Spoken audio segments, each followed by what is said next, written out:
If you feel that you've been on a spiritual path for a very long time without reaching the pinnacle goals you have wanted to reach, then it's time to back up a few steps and look at what you have been working towards. Where has your focus been? What have your goals been?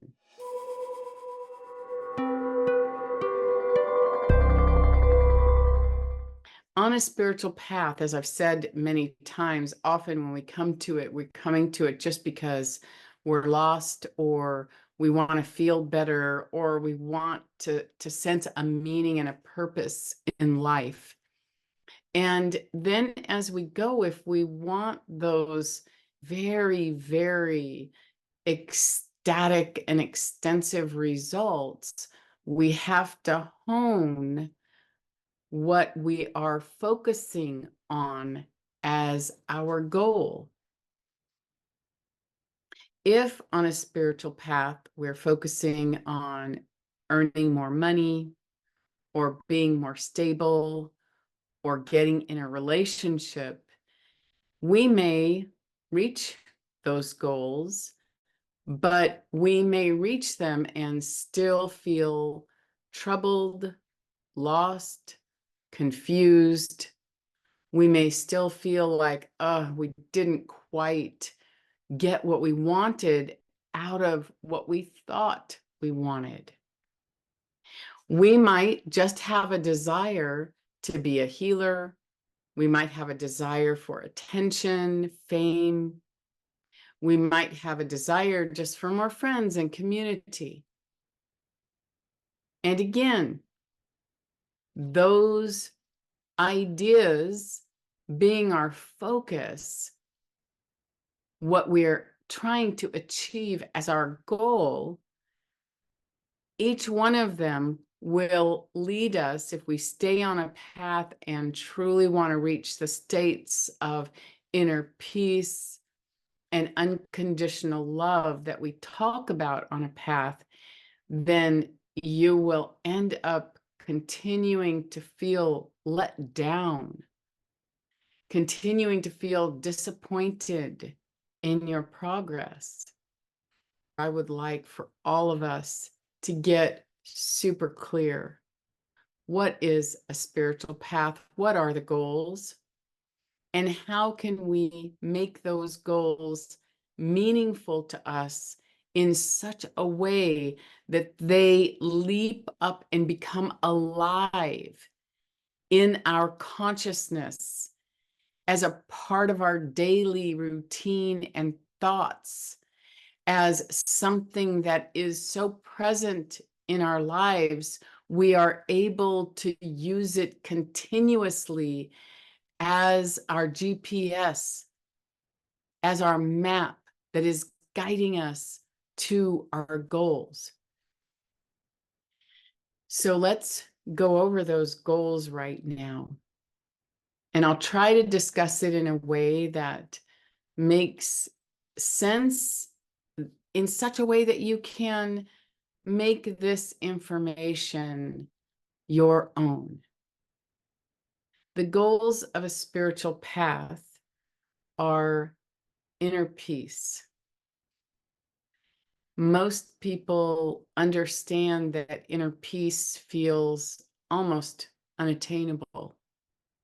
We're stressed, we have anxiety, we are churning, our thoughts won't turn off sometimes. We have worries.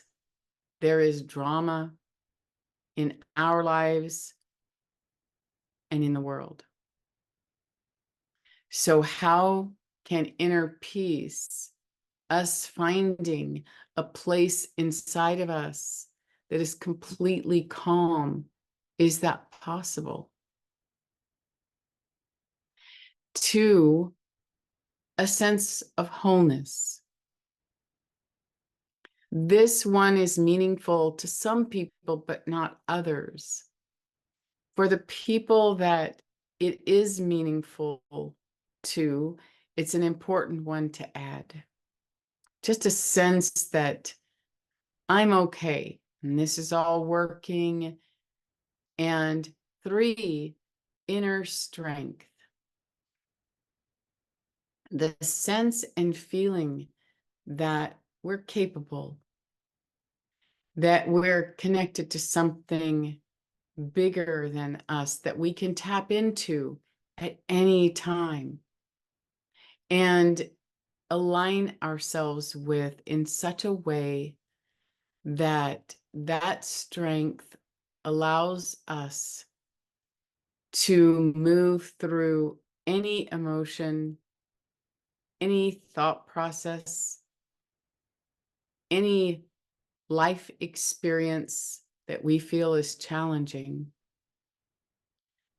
with a very strong sense of security that we are capable and we will recover from any loss, and that we can survive and thrive in this world. Next would be love, or unconditional love, or divine love. That means that we are just agreeing to use love as our guide in our daily interactions, in all of our relationships, and inside of ourselves. You start by choosing the goal that's most meaningful to you. Let's say the goal is unconditional love. And we begin to contemplate, what is unconditional love? What would that mean? What does it mean to love somebody with absolute freedom? What does it mean to love somebody no matter what? To find a place of love.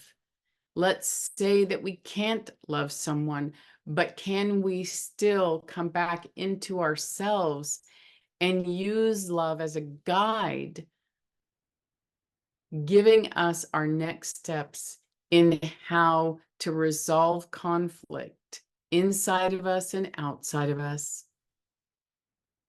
Can we use love as a guide of our own behavior, actions, words, decisions? Can we use love as our guide at every turn?